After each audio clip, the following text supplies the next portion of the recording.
시청자 여러분 안녕하십니까. 제이파크TV입니다. 한간에 대한민국을 부정하는 일부 지식인과 좌파 무리들이 대한민국은 태어나서는 안 될 국가라는 저주에 가까운 발언에 일부 국민들이 그 선동에 놀아나는 것을 조금이라도 염려하여 대한민국 건국 과정이 어찌하여 이룩되었는지 조명해 보고자 합니다. 아무쪼록 대한민국을 자유롭고 발전된 나라가 될 수 있는데 조금이라도 도움이 되었으면 하는 바람뿐입니다. 1946년 3월 모스크바 협정에 따라 한국의 민주적 임시정부를 수립하기 위한 미소공동위원회가 서울에서 열렸습니다. 북한의 소련군 대표는 임시정부를 내각 책임제로 하며 사회주의 성향이 강한 중도파 여운형과 김규식을 내각 총리와 부총리로 삼고 내무, 국방, 교육을 김일성 등 공산주의자들이 차지하고 재정, 교통, 상공, 최신, 보건은 남한의 미국군 대표가 차지하는 인사로 채운다는 보관을 마련했습니다. 그러나 소련군 대표는 그들의 보관을 미소 공동위의 테이블에 올리지 않았습니다. 왜 그랬을까요? 그 이유는 그들은 미소공의가 협의할 남한 정당 단체의 자격을 문제 삼아 공동위원회 자체를 좌절시키는 전략을 택했기 때문입니다. 모스크바 협정이 알려지자 남한의 정치 세력은 신탁 통치에 반대하는 우익과 그에 찬성하는 좌익으로 갈라졌습니다. 이승만의 독립촉성중앙협의회와 김구의 대한민국 임시정부가 이끈 반탁 세력은 박헌영의 조선공산당이 이끈 친탁 세력을 능가했습니다. 소련군 대표가 소련이 동유럽에서 능숙하게 구사한 통일전선을 포기하고 계급전선으로 돌아선 것은 남한의 우익을 임시정부에 참여시켰다가는 북한에서 진행 중인 그들의 혁명마저 위태롭게 했다는 정세 판단에서였습니다. 남한의 우익 세력은 공산주의의 통일전선에 현혹하거나 포섭될 정도로 약하지 않았기 때문입니다. 그 중심에 이승만이 있었습니다. 그가 보기에 좌우합작을 통한 신탁 통치는 공산주의로 가는 길이었기 때문입니다. 따라서 그의 반탁운동은 곧 반공운동이었습니다. 미소공동위원회가 지지부진한 사이 1946년 4월 이승만은 남한 전역을 자동차로 순방하게 됩니다.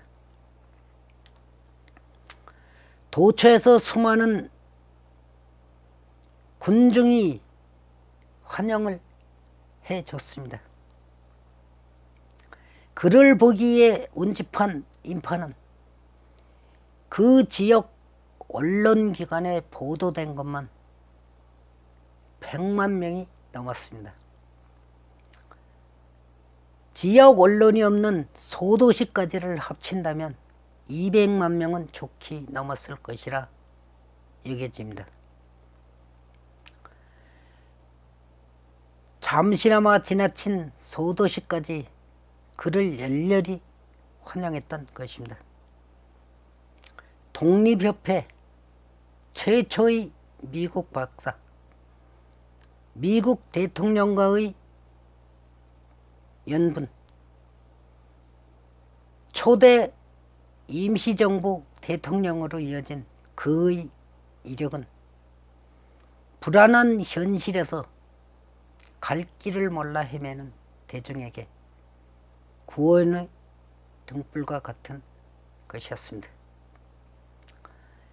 이승만이 확인한 그를 향한 대중의 절대적 지지는 이후 그가 결행한 모든 정치적 선택의 굳건한 토대를 이뤘습니다.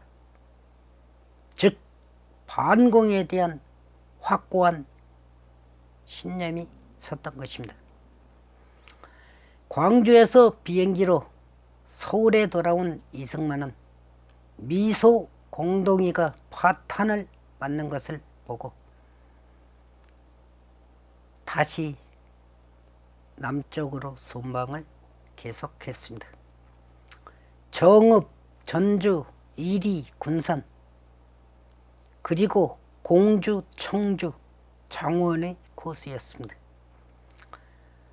6월 3일 그는 정읍에서 남한도 임시정부 혹은 위원회 같은 것을 만들어야 한다고 주장했습니다. 북한에서 사실상 임시정부로 행세하는 북조선 임시위원회를 염두에 둔 말이었습니다. 어떤 민족적 합의도 없이 일방적으로 토지개혁을 감행하고 있는 그 강제 몰수의 북한 임시정부였습니다. 공산주의로 가기 위해 자주자본과 지식인, 종교인을 추방하고 생산시설을 국유하고 있는 그 위원이었습니다. 남한도 서둘러 그와 비슷한 조직을 결성해 그에 대처해야 한다는 것은 공산주의자가 아닌 이상 너무나 당연한 주장이었습니다. 그렇지만 이승만의 경쟁자들은 그의 단독정부 노선이 민족 분단을 초래한다고 호들갑을 떨었습니다. 미 군정청도 그의 발언을 비난했었을 정도니까요. 위선적이게도 그들은 분단을 향해 먼저 달린 쪽이 북한임에 대해선 침묵했습니다. 지금 이 시대의 종북 무리들과 같지 않습니까? 지금의 종북 세력이 북한의 문제에 대해서는 입을 닫고 있는 것과 똑같지 않습니까? 당시 미 국무부에는 나중에 밝혀진 일이지만 소련의 간첩들이 침투해 한국 정책을 좌우했습니다. 미 국무부는 망명객 출신의 늙은 정치인이 미국을 방해한다면서 미 군정에 이승만의 제거를 지시했습니다. 소련 간첩이 부추긴 것이죠. 이승만은 사실상 연금 상태에 들어갔습니다. 그렇지만 대중의 그를 향한 지지는 쉽게 철회되지 않았습니다. 1946년 7월 미 군정청은 8,570명의 한국인을 대상으로 어느 정치단체를 지지하는지 여론조사를 했습니다. 우익으로서 민주의원이 24%, 임시정부가 14%, 조선민족통일총본부가 10%에 대한 지지를 받아 합해서 48%의 지지를 받았습니다. 좌익을 대표하는 조선민주주의 민족전선 17%, 북조선 임시인민위원회 2%에 대한 지지는 합해서 19%였습니다.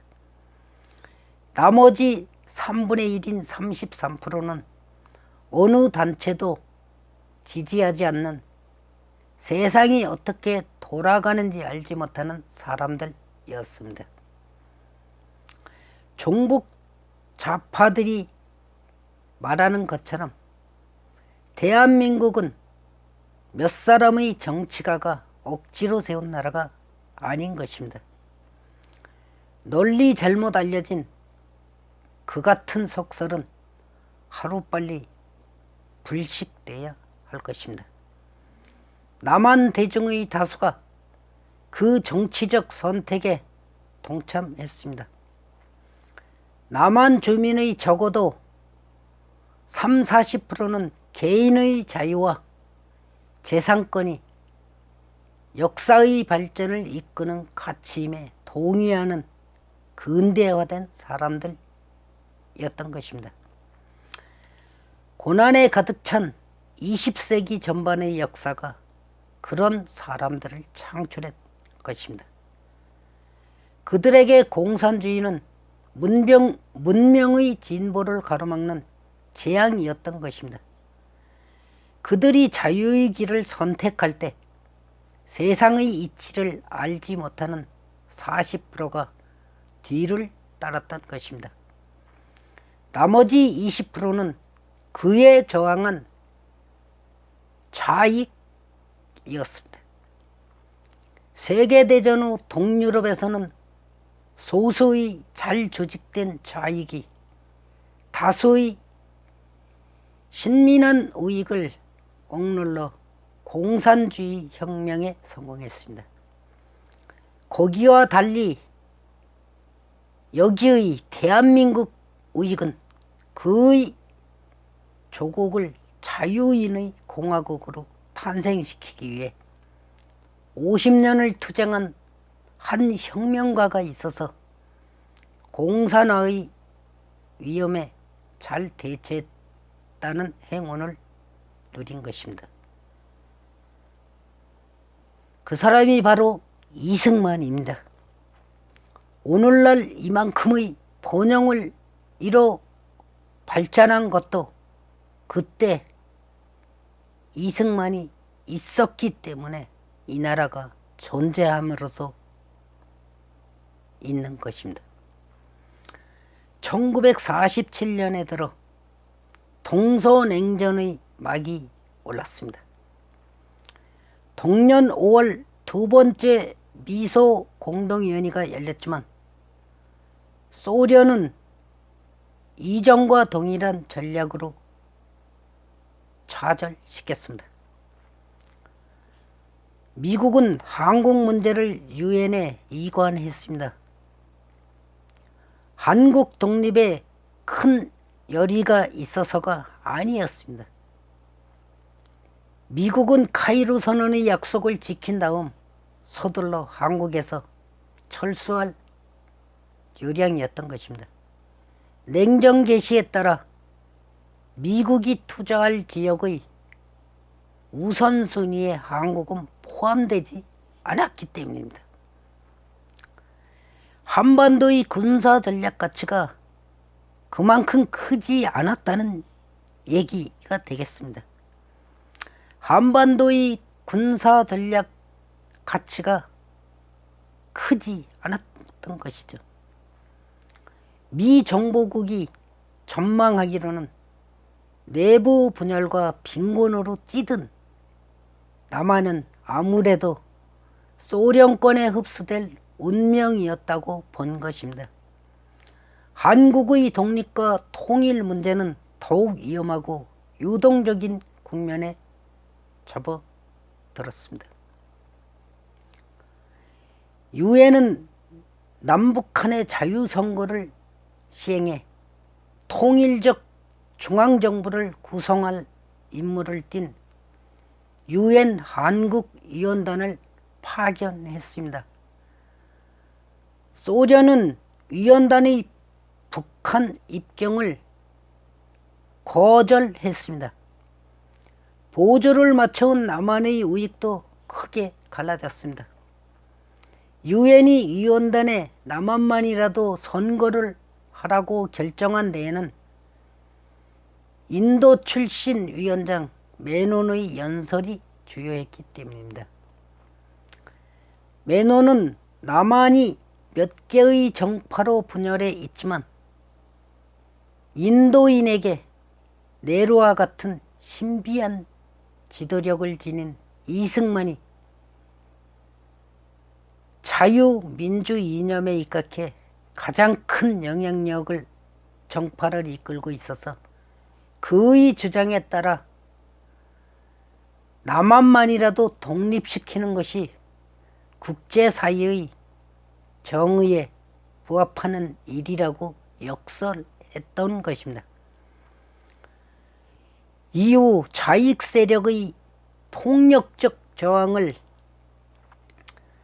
진압하면서 총선거가 시행됐습니다. 이 폭력적 좌익 세력의 저항은 제주 4.3 사태와 여순 반란 사건 등을 말하는 것입니다. 이후 국회가 소집되고 헌법이 제정되고 대통령이 선출되고 행정부의 사법부가 조직되는 정치 과정을 거쳐 1948년 8월 15일 대한민국의 성립을 만방에 선포하여 대한민국의 탄생이 된 것입니다.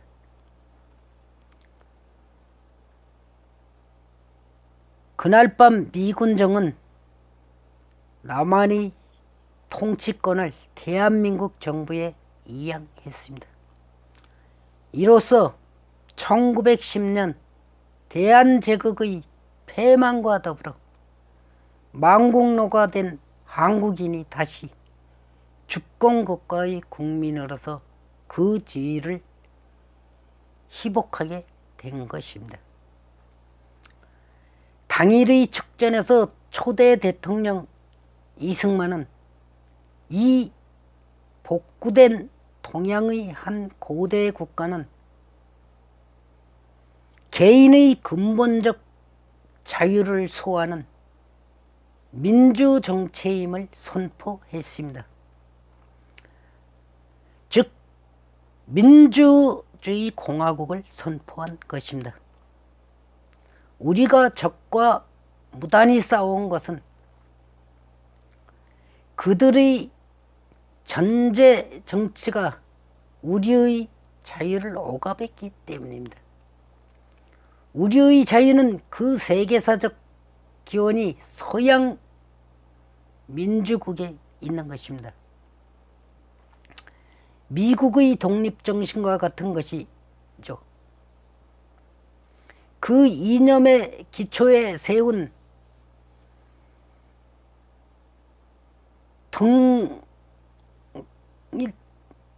그 이념의 기초에 3.1 운동을 일으켜 독립을 선포했으나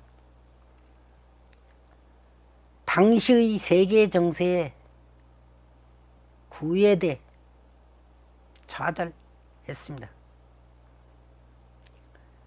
이후 30여 년간 혈전 고투를 벌인 끝에 이제 다시 그 국가를 재건하느니 이는 유엔이 그 성립을 결의한 통일적 중앙정부의 다름 아닌 것입니다. 즉 한반도 내 유일한 합법정부인 것이라는 얘기입니다. 대한민국 탄생의 세계사적 의의와 일국사적 정통성을 이같이 천명한 정치 철학의 명연설은 이후 어느 대통령에 의해서도 올려진 바가 없습니다. 4개월 뒤 유엔은 대한민국의 합법성을 승인했습니다. 그의 기조에 1949년 1월 미국이 맨 먼저 대한민국을 승인했으며 영국 등 자유우방이 그 뒤를 따랐습니다.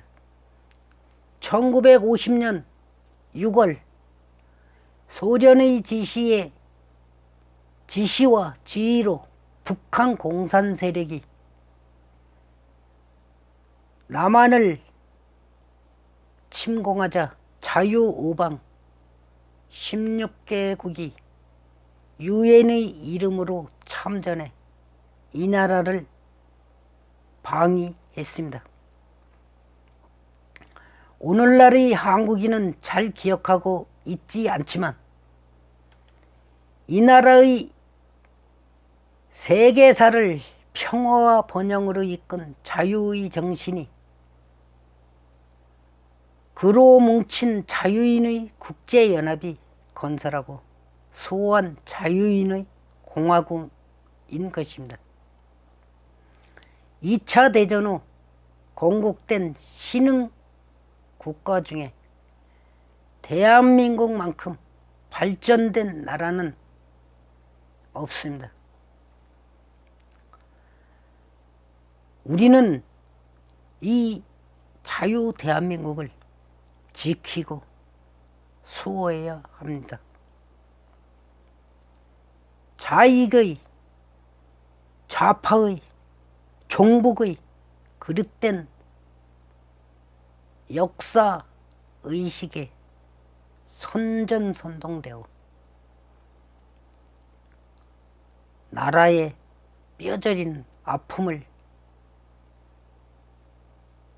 줄 수 있는 행위를 해서는 안 될 것입니다.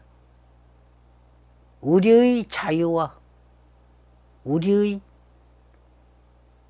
행복은 우리가 지켜야 하는 것입니다. 어떠한 경우에도 좌파, 얼치기, 사이비 지식인의 선전선동에 넘어가서는 안 될 것입니다. 어려움 속에서 남한만이라도 자유민주주의 국가가 성립된 것은 소련에 의한 공산화를 막기 위한 불가피한 정책이었던 것입니다. 그나마 남한에라도 자유민주주의 합법정부가 건국되었기에 오늘날의 대한민국이 있는 것입니다. 시청해 주셔서 감사합니다.